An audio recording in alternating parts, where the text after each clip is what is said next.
कभी सोचा है कि एक छोटे से समुदाय का संगीत पूरी दुनिया में कैसे छा सकता है? आज हम बात करेंगे बोडो संगीत के इसी कमाल के सफर की कि कैसे ये अपनी जड़ों से जुड़ा रहा और फिर भी एक डिजिटल पावर हाउस बन गया। तो चलिए शुरू करते हैं इस कहानी को। अच्छा, जरा इमेजिन कीजिए एक ऐसा दौर जब म्यूजिक सिर्फ एंटरटेनमेंट नहीं बल्कि जिंदगी का हिस्सा था। बोडो संगीत की धुनें गांव के आंगनों में गूंजती थी, त्योहारों की जान हुआ करती थी। ये वो संगीत था जो कहानियां सुनाता था, लोगों को आपस में जोड़ता था। और कमाल की बात यह है कि ये सब बिना किसी रिकॉर्डिंग के होता था, बस एक पीढ़ी से दूसरी पीढ़ी तक पहुंचता था।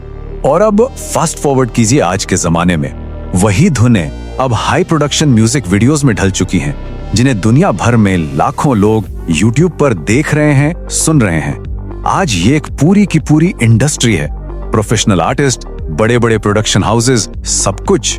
तो सवाल यही है कि ये हुआ कैसे? एक रीजनल म्यूजिक ट्रेडिशन एक डिजिटल पावर हाउस कैसे बन गई? आज हम इसी कमाल के सफर को डिकोड करेंगे।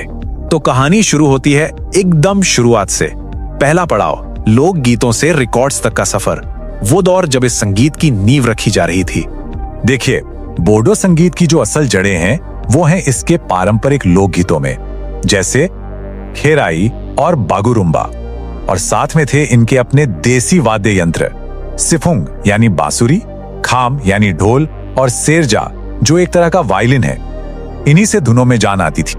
और फिर कहानी में एंट्री होती है एक विजनरी की, जवलाव नीलेश्वर ब्रह्मा।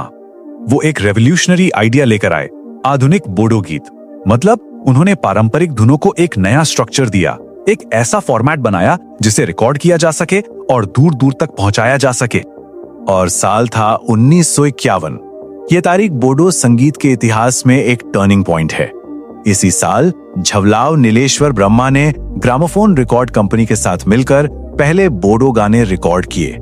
सोचिए, ये वो पल था जब बोडो संगीत ने एक प्रोफेशनल इंडस्ट्री बनने की तरफ अपना पहला कदम बढ़ाया। अब देखिए इस संगीत का सफर टेक्नोलॉजी के साथ साथ कैसे आगे बढ़ा। 1950s में आए ग्रामोफोन रिकॉर्ड्स, फिर 80s में आया सिनेमा, 90s में हुई वीसीडी की क्रांति, और 2010 के बाद तो यूट्यूब और डिजिटल प्लेटफॉर्म्स ने सब कुछ बदल दिया। हर नई टेक्नोलॉजी ने बोडो संगीत को एक नया बूस्ट दिया। अब आते हैं कहानी के अगले पड़ाव पर, जब संगीत कानों से निकलकर आंखों तक पहुंचा, मतलब म्यूजिक ऑन स्क्रीन।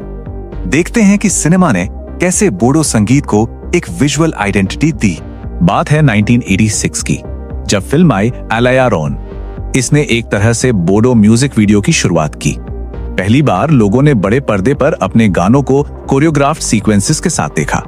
म्यूजिक अब सिर्फ सुनने की चीज नहीं रहा, अब वो देखने की चीज भी बन गया, और इसने आने वाले दौर के लिए स्टेज सेट कर दिया। और फिर आया वो दौर जिसने सब कुछ बदल दिया, द होम वीडियो रेवोल्यूशन। ये वो जमाना था जब वीसीडी ने म्यूजिक वीडियोस को सीधे लोगों के घरों तक पहुंचा दिया। देखिए, वीसीडी का बूम क्यों इतना बड़ा था?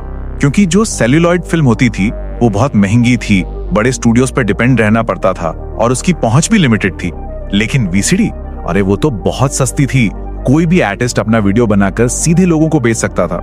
इसने प्रोडक्शन को डेमोक्रेटाइज कर दिया, छोटे छोटे कलाकारों को भी एक बहुत बड़ा प्लेटफॉर्म मिल गया।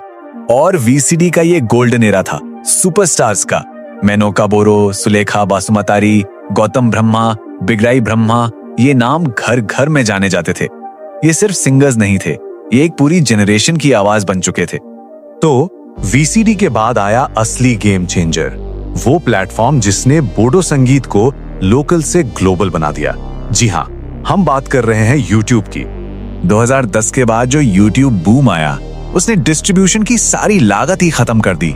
अब म्यूजिक को लोगों तक पहुंचाने का कोई खर्चा नहीं, बस एक क्लिक, और बोडो संगीत दुनिया के किसी भी कोने में बैठे इंसान तक पहुंच सकता था। इसने बोडो संगीत को एक ग्लोबल स्टेज दे दिया। तो आज का सीन क्या है? बोडोलैंड के मॉडर्न हिट मेकर्स कौन हैं? चलिए एक नजर डालते हैं 2026 की इंडस्ट्री पर। आज की इंडस्ट्री काफी प्रोफेशनल हो चुकी है। यहाँ बड़े बड़े प्रोडक्शन हाउसेस हैं जो कमाल का काम कर रहे हैं, जैसे आरबी फिल्म प्रोडक्शंस। इन्हें तो हिट मशीन कहा जाता है क्योंकि ये हाई बजट वीडियोस बनाते हैं। फिर केबीआर फिल्म प्रोडक्शंस हैं जो हाई क्वालिटी रोमांटिक हिट्स के लिए फेमस हैं। बीएम फिल्म प्रोडक्शन के गाने फेस्टिवल रेडी होते हैं। और लाइना सीरीज मॉडर्न बोडो पॉप में एक्सपेरिमेंट कर रही है। और सिंगर्स की बात करें तो ये है आज के स्टार्स। आशा बोरो, जिनकी पावरफुल आवाज मॉडर्न प्लेबैक के लिए परफेक्ट है। नितामोनी बोरो, जिनके मेलोडिक फोक पॉप हिट्स बहुत पॉपुलर हैं। एलिशा बारो, जिनके गाने न्यू जनरेशन के बीच वायरल हो जाते हैं। और स्वामख्वर देमारी, जो रोमांटिक सॉन्ग्स के लिए डोमिनेंट मेल वॉइस बन चुके हैं। इन सब में एक नाम सबसे ज्यादा चमक रहा है, आशा बोरो। उनकी इनक्रेडिबल वोकल रेंज और एक के बाद एक हिट देने की एबिलिटी की वजह से उन्हें आधुनिक बोडो संगीत की डीवा कहा जाता है। 2025-26 में उनका स्टेटस दिखाता है कि ये इंडस्ट्री अब किस लेवल पर पहुंच चुकी है। अगर आज के बोडो म्यूजिक का फ्लेवर लेना है तो इन गानों पर नजर डालिए। 2026 का न्यू ईयर पार्टी एंथम माथा गरम, नई जनरेशन का वायरल हिट सिखरी जाना बिरबयो, एक जबरदस्त comedy dance video band party 2, Anjali जैसा मॉडर्न प्लेबैक मास्टरपीस और गोंगोर हाजो, एक सिनेमैटिक लेजेंड जिसे 40 लाख से ज्यादा व्यूज मिले हैं। ये हिट्स दिखाते हैं कि आज के संगीत में कितनी वैरायटी है। और हाँ, इन जबरदस्त वीडियोस के पीछे के हीरोज को नहीं भूलना चाहिए, हमारे कोरियोग्राफर्स। पूर्ण बासुमातारी, जो कमर्शियल स्टार पावर वाली रूटीन्स बनाते हैं। ली शान रैमी, जिनके मूव्स ट्रेंडी और वायरल रेडी होते हैं। स्वरांग बासुमातारी, बड़े बड़े सिनेमैटिक सीक्वेंसेस डिजाइन करते हैं। और लक्ष्मी ब्रह्मा, जिनके मूवमेंट्स बहुत ग्रेसफुल होते हैं। ये लोग ही म्यूजिक को विजुअल ट्रीट बनाते हैं। तो ये थी कहानी 70 साल का एक लंबा सफर, गांव के आंगनों से निकलकर ग्लोबल स्टेज तक पहुंचने की कहानी।